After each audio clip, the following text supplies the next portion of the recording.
Good morning. आज हम फिर लेके आए एक नई क्लास कि आपके पेप्टिक अल्सर के अंदर कि गैस्ट्रिक अल्सर क्या होता है और ड्यूडेनल अल्सर क्या होता है। हमारे YouTube channel MK nursing classes के अंदर आपका वेलकम है। जैसा कि हम देख रहे हैं हमारा जो आपका जो फीडबैक है वो अच्छा आ रहा है। इसी के साथ हम इसी एनर्जी के साथ अच्छी अच्छी क्लासें लेके आ रहे हैं। साथ ही में हम पहला आपका जो डिसऑर्डर था गैस्ट्रो इंटेस्टाइन का वो कंप्लीट होता है आज इस क्लास के साथ। अगर हमारी क्लासें अच्छी लग रही हो तो please like share and subscribe जरूर कीजिए। इसी के साथ हम स्टार्ट करते हैं डिफरेंस बिटवीन गैस्ट्रिक अल्सर और दूसरा है ड्यूडेनल अल्सर। कि गैस्ट्रिक अल्सर आप कब कब हो सकता है और ड्यूडेनल अल्सर कब कब हो सकता है, क्या कारण होता है, क्या सिम्टम्स आते हैं क्या नहीं, वो देखते। तो जो फर्स्ट है आपका gastric ulcer, they occur in stomach. कि पेप्टिक अल्सर कब कहाँ पर होता है, ये आपका पेप्टिक अल्सर आपका जो गैस्ट्रिक अल्सर है वो कहाँ होता है, आपका स्टोमक के अंदर होता है, नाम से पता चल रहा है। सेकंड ड्यूडेनल अल्सर कहाँ होगा, आपके ड्यूडेनम में होगा, ये भी नाम से पता चल रहा है, ये आपका ड्यूडेनम पार्ट है। राइट, यस और नो? यस। कि सर जो गैस्ट्रिक अल्सर होता है वो स्टोमक में होगा, साथ में जो ड्यूडेनल अल्सर है वो ड्यूडेनम में होगा। ऑफिशियली सेकंड जो आपका होगा कि जो क्या कारण होता है, दे कोज बाय गैस्ट्रिक सब्सटेंस।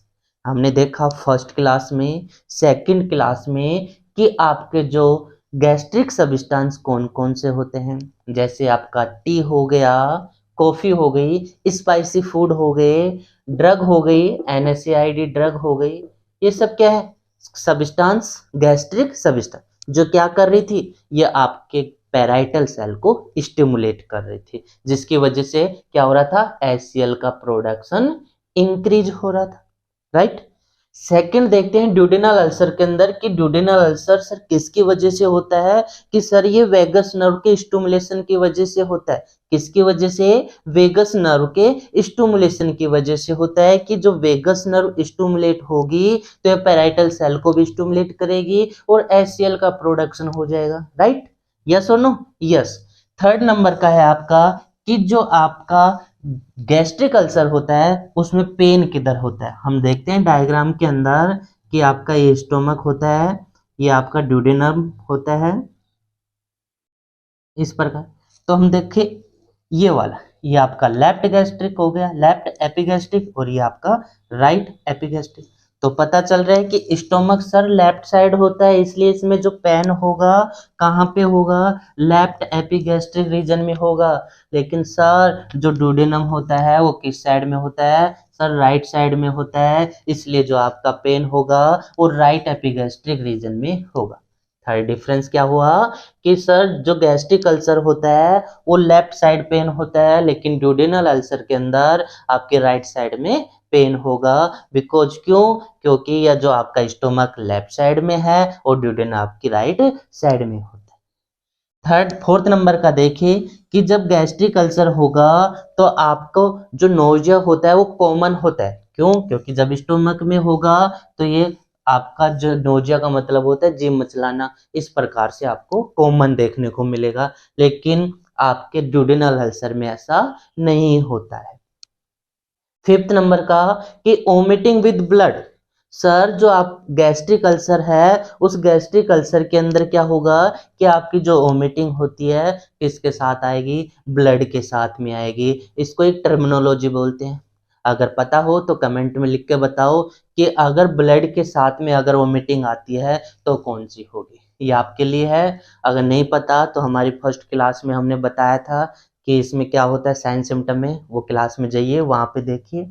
सेकंड जो आपका है स्टूल विद ब्लड, कि ड्यूडेनल अल्सर होगा तो जो स्टूल होगा उसके साथ ब्लड आएगा, उसको भी क्या बोलते हैं, ये भी अगर पता हो तो कमेंट करके बताइए कि इसको क्या बोलते हैं टर्मिनोलॉजी के अंदर। अगर नहीं पता है तो हमारी फर्स्ट क्लास है वहां जाइए, वो आपका जो फर्स्ट क्लास का लिंक और सेकंड क्लास का लिंक आपको डिस्क्रिप्शन लिंक के अंदर मिल जाएगा। 6 नंबर का देखिए कि सर इसमें तो क्या हो रहा है, वेट लॉस हो रहा है, बट लेकिन जो आपका ड्यूडेनल अल्सर होता है उसमें वेट लॉस नहीं होता है। सर इसका कारण क्या है? सर इसका कारण होता है वेट लॉस होने का, देखा होगा कि स्टोमक से वोमिटिंग बाहर आ रही है ना, आप खाना खा पाओगे। जब क्या किसी कोई वोमिटिंग होती है, क्या खाना खा पाते? नहीं खा पाते। जब आप खाना नहीं लोगे तो आपके शरीर में लगेगा नहीं और ऑब्वियसली क्या हो जाएगा, वेट लॉस हो जाएगा। लेकिन सर इसमें वेट लॉस नहीं हो रहा है क्योंकि इसमें वोमिटिंग नहीं हो रही है, राइट? कि इसमें अगर वोमिटिंग होती तो इसमें वेट लॉस होगा, लेकिन इसमें वेट लॉस नहीं हो रहा है।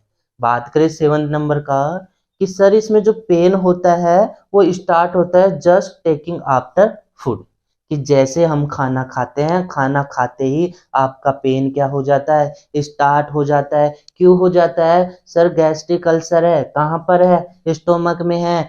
मैंने बताया क्या कारण है कि सर हम जो भी गैस्ट्रिक सब्सटेंस खाएंगे ये क्या करता है, पैराइटल सेल को स्टिमुलेट कर देता है। पढ़ा है अभी?